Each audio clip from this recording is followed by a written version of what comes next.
Dear all अस्सलाम वालेकुम। कैसे आप लोग? ठीक ठाक। अच्छा जी, आज हम कुछ मज़ीद चीज़ें पढ़ेंगे 3 सिग्मा ट्रॉपिक रीअरेंजमेंट के बारे में। इसकी कुछ की एप्लीकेशंस हैं जो कि दूसरे रिएक्शन के कुछ इंपॉर्टेंट इंडस्ट्रियल प्रोडक्ट के सिंथेसिस में 3 सिग्मा ट्रॉपिक रीअरेंजमेंट यूज़ होता है। सो उन प्रोडक्ट्स के बारे में थोड़ा पढ़ेंगे कि वो कौन-कौन से इम्पोर्टेंट केमिकल रिएक्शंस हैं जहाँ पे 3 सिग्मा ट्रॉपिक रीअरेंजमेंट जो है वो यूज़ होता है। सो इसमें एक तो इंडस्ट्रियल सिंथेसिस ऑफ द सिट्रॉल। सिट्रॉल एक इंतहाई ज़्यादा इम्पोर्टेंट केमिकल है जो कि काफ़ी दूसरे इम्पोर्टेंट केमिकल्स के सिंथेसिस में इन्वॉल्व है सिट्रॉल। सो ये सिट्रॉल जो है ये कैसे सिंथेसाइज होता है आम से अल्डिहाइड से, तो ये फॉलो करता है 3 सिग्मा ट्रॉपिक रीअरेंजमेंट। और ये कैसे होता है ये हम देखेंगे। तो देखिए, जैसे आप देख सकते हैं यहाँ पे एक अल्डिहाइड है। इस अल्डिहाइड को जिसके एक कॉर्नर पे डबल बॉन्ड मौजूद है, जब आप ये लेते हैं प्रिकर्सर और साथ में एक एलिलिक अल्कोहल लेते हैं। देखिए ये एक एलिलिक अल्कोहल है। सो इस एलिलिक अल्कोहल को जब आप ट्रीट करते हैं इस अल्डिहाइड के साथ, सो इसके नतीजे में क्या होता है कि फर्स्ट रिएक्शन जो आप एक्सपेक्ट कर सकते हैं इसके इन दो के मिलाप से, वो यही होता है कि ये OH के ऊपर दो वाज़ेह इलेक्ट्रॉन मौजूद है। सो ये क्या कर सकते हैं कि ये अल्डिहाइड के ऊपर अटैक करेंगे और अल्डिहाइड के ऊपर, क्योंकि अल्डिहाइड ऐसे होते हैं ना, C डबल बॉन्ड OH होता है ना, H होता है जस्ट। तो फिर क्या होता है कि जब अटैक हो जाता है, अटैक के नतीजे में OH और OH बन जाता है, ये OH बन जाता है। और नेक्स्ट स्टेप में जब ये आप करते करते ये पहले ये OH रिमूव हो जाता है, H एब्स्ट्रैक्ट होता है। फिर नेक्स्ट स्टेप में आप क्या एक्सपेक्ट करते हैं कि इधर का जो डबल बॉन्ड है उधर शिफ्ट हो जाके और इस OH को वाटर की सूरत में निकाल देते हैं। तो आपके पास एक वाटर मॉलिक्यूल निकल जाता है इस पूरे रिएक्शन में। सो अगर हम इसके अगर हम शॉर्ट रिएक्शन ड्रॉ करने की मैकेनिज्म ड्रॉ करने की कोशिश करें, तो फिर हम क्या करेंगे कि जस्ट ये डायरेक्ट लिखेंगे, क्योंकि ये अब शायद अगर आप लोग मेरे ख्याल में आप लोग समझ गए होंगे कि क्या करना है। कि ये OH ने इधर अटैक किया, अटैक करने के बाद एक OH बन गया। उस OH को ये दूसरा OH जो है ये H ले लेता है एक दफ़ा में और ये वाटर की सूरत में निकल जाता है। फिर तीसरे दफ़ा में ये जो OH है ये भी इसी तरह से क्या करता है कि असल में ये OH का एज प्रोटॉन जो है वो एब्स्ट्रैक्ट हो जाता है by the base, and then यहाँ पे क्या होता है कि इधर का जो OH क्रिएट हो जाता है वो OH एक H पकड़ के H2O पॉजिटिव बनाता है।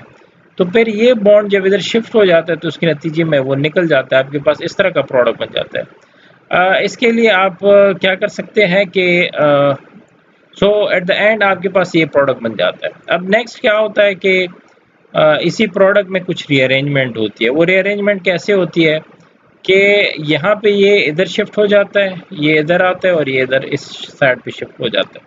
अगर आपको कल वाला लेक्चर याद, उसमें मैंने आपको कहा था कि 3 सिग्मा ट्रॉपिक रीअरेंजमेंट में आपके पास एक साइड पे विनिलिक अल्कोहल होता है, एक साइड पे एलिलिक अल्कोहल होता है। अगर आप देखिए इस साइड पे देखिए, ये एक क्लेजन रीअरेंजमेंट जो आप पढ़ रहे थे ना, देखिए ये विनिलिक अल्कोहल टाइप, और ये देखिए दो बॉन्ड है और फिर ये है, तो ये एलिलिक है ये। तो अब क्या होता है कि इसके नतीजे में जब ये रीअरेंजमेंट होते हैं तो ये इधर शिफ्ट हो जाता है, ये बॉन्ड इधर आता है और ये इधर आता है। तो एक आपके पास कार्बोनाइल ग्रुप की सिंथेसिस होती है जो कि एक स्टेबलाइजिंग फैक्टर होता है इस पूरी रिएक्शन में। 3 सिग्मा ट्रॉपिक रीअरेंजमेंट में कार्बोनाइल ग्रुप फॉर्मेशन जो है that is the driving force for this reaction. On the other side ये भी आप देखें कि सो ये रिएक्शन आप जैसे आप देख सकते हैं कि इसमें और इसमें क्या फ़र्क है? ऊपर में कोई है? इसमें क्या फ़र्क है उस ऊपर वाले में? एक ही चीज़ है। अच्छा जी, तो अब ये दूसरा इन्होंने जो आपको बताया है कि एक दूसरा काम क्या हो सकता है इसमें, कि ये डबल बॉन्ड के थ्रू इन्होंने अटैक किया। ये सेम ही चीज़ है असल में, ये और ये इसमें क्या कोई फ़र्क नहीं है। सिर्फ इन्होंने किया क्या है कि एक दफ़ा में उन्होंने OH को एज अ न्यूक्लियोफाइल बना के इसके ऊपर अटैक किया था, ये फर्स्ट में किया था। सेकंड में उन्होंने ये किया था कि ये डबल बॉन्ड को एज ए न्यूक्लियोफाइल बना के ना इसके ऊपर अटैक करे थे कि डबल बॉन्ड। तो फिर उस सूरत में फिर प्रोडक्ट क्या बनता है वो आपके सामने है। सो ये आपको सिट्रॉल की सिंथेसिस नज़र आती है कि एक सिट्रॉल की सिंथेसिस हो जाती है इसके नतीजे में। अब हम ज़रा इसकी वो देखते हैं कि थोड़ा सा आगे बढ़ के इसकी और मज़ीद कुछ एप्लीकेशंस देखते हैं। ये एक फेरेमोन एक ऐसा केमिकल्स होता है, फेरेमोन, जिसका इसके बारे में शायद आप लोगों को पता हो। फेरेमोन एक सेक्सुअल अट्रैक्टेंट केमिकल होता है। ये अक्सर इंसेक्ट्स वगैरह में होता है, हायर एनिमल्स में भी होता है, लेकिन वो बहुत कम इफेक्टिव होता है जितना ज़्यादा ये इंसेक्ट वगैरह में होता है, डॉग में भी होता है।